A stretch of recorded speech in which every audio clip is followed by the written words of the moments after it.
You ask Tiger to solve. This deals with linear equations with one unknown. The final result is x equals 16/5.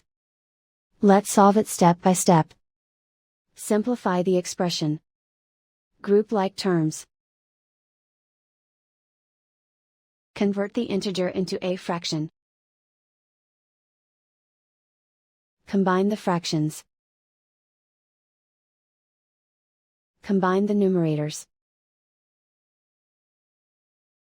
Swap sides.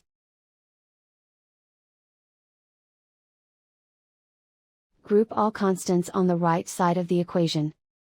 Subtract 51/5 from both sides. Combine the fractions. Combine the numerators. Reduce the zero numerator. Simplify the arithmetic. Convert the integer into a fraction. Combine the fractions.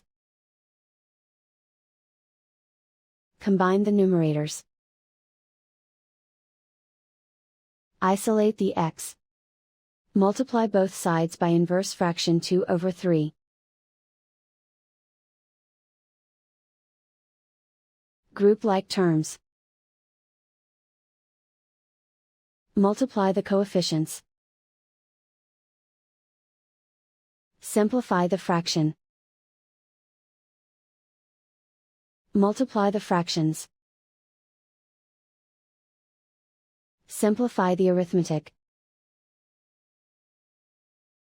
And so the final result is x equals 16/5.